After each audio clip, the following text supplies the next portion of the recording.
Hello दोस्तों, SJ कहानी सागर में आपका स्वागत है। आज की हमारी कहानी है पिंजरा। विधवा सरोज इस आस में अपने बेटे बहू के पास रहने चली आई कि उसका शेष जीवन बच्चों के साथ खुशी खुशी बीत जाएगा। आखिर पति के बिना कितना समय अकेली रहती वो। पति के जिस मकान में वो रह रही थी वो भी बेटे के कहने से बेच दिया। बेटे बहू ने अपने घर में सरोज को एक कमरा दे दिया रहने के लिए।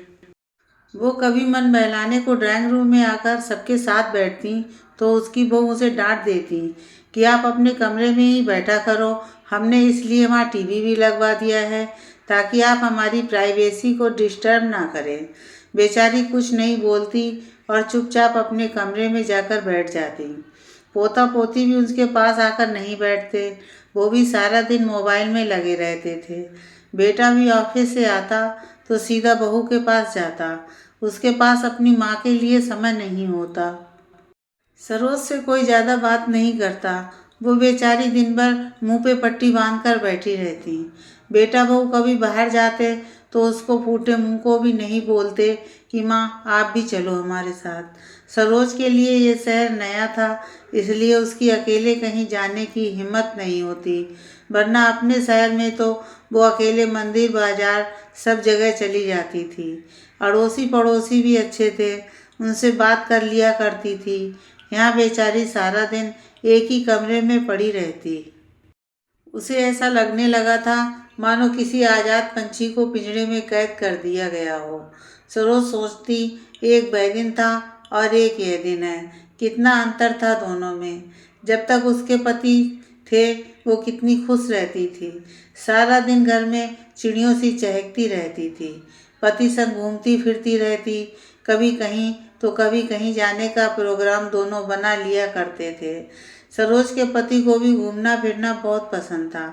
उन्होंने सरोज को सारी खुशियाँ दी, कभी किसी चीज़ की कमी नहीं रखी, बहुत प्यार करते थे उससे। सरोज भी अपने प्यार की खुशबू से पिया का आंगन को महकाती रहती थी। मायके में भी सरोज बड़े लाड प्यार से पली थी और भाई बहन सबकी प्यारी थी। शादी के बाद ससुराल वालों से भी उसे बहुत प्यार मिला था। कभी उन्होंने उसे कुछ करने या कहीं आने जाने को नहीं रोका और किसी चीज़ की कमी नहीं रहने दी।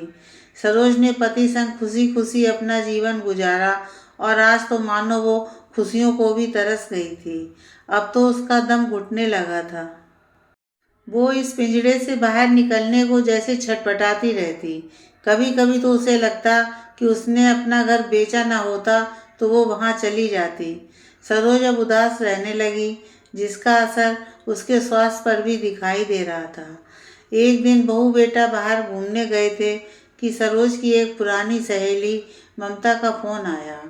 पहले दोनों ने एक दूसरे से इतने समय से बात ना करने का गिला शिकवा किया, फिर उसके बाद हाल चाल पूछा। ममता ने जब सरोज की कहानी सुनी तो उसे बहुत दुख हुआ। वो बोली, सरोज तू मेरे पास आ जा। कैसे आ जाऊं ममता, मैं तो अकेले कहीं आ जा नहीं सकती। ठीक है, मैं तुझे लेने आ जाऊंगी, तू बस अपनी तैयारी करके रखना। ममता सरोज को लेने उसके घर पहुंच गई। सरोज तो जैसे जाने को उधार बैठी थी।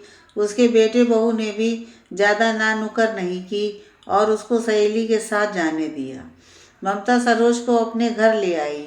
वो भी अकेली रहती थी क्योंकि उसके बच्चे विदेश में रहते थे और पति का भी कुछ वर्ष पहले देहांत हो गया था। उसे भी सहारे की ज़रूरत थी, इसलिए सरोज का साथ पाकर वो खुश थी। सरोज पिछली बातों को याद कर जब तब रोती रहती। एक दिन ममता ने उसे समझाया कि वो अपनी भावनाओं को यूं आंसुओं में ना बहाकर कागज़ पर उड़ेलना शुरू करे, क्योंकि वो जानती थी कि सरोज कॉलेज की मैगजीन के लिए कविताएं लिखती थी। सरोज ने ममता की बात मानकर पुनः लिखने की कोशिश शुरू कर दी।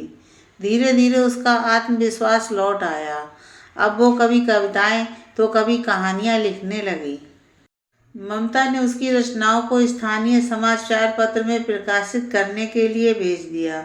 सरोज की रचनाएं प्रकाशित होने लगी तो उसका उत्साह और बढ़ गया। वो और बेहतर लिखने लगी। अब उसे लिखने का मेहनताना भी मिलने लगा था। उसने एक लेखिका के रूप में अपनी पहचान बना ली। सबसे बड़ी बात यह थी कि वो अब आज़ाद थी। वो अब अपने लिए जीती और मेहनत करती थी। बहू बेटे उसे लेने आए तो उसने जाने से मना कर दिया, ये कहकर कि मैं अब पिंजरे में कैद होकर नहीं रह सकती। मैंने खुलकर जीना सीख लिया है। बेटा बहू खाली लौट गए। सरोज ने ममता को बहुत आभार प्रकट किया, क्योंकि उसने उसका न केवल दुख में साथ दिया बल्कि उसे आत्मनिर्भर बनकर जीना सिखाया। दोनों सहेलियां साथ साथ रह रही थीं और एक दूसरे का सहारा बनी हुई थीं। सरोज बहुत खुश थी और आसमान में उड़ने की चाहत लेकर आगे बढ़ रही थी, क्योंकि अब वो पिंजरे में बंद नहीं थी। बच्चों को अपने माता पिता की खुशियों का ख्याल रखना चाहिए। उन्हें इतना प्यार व अपना साथ दें ताकि वो अपने को अकेला समझकर दूसरों में अपना सहारा न ढूंढने लगें। उन्हें यदा कदा कहीं घुमाने ले जाएं, जिससे उन्हें ये ना लगे कि वो एक पिंजरे में कैद होकर रह गए हैं। आखिर उन्होंने भी आपको बड़ा करने में कितनी तकलीफ़ें उठाई थीं।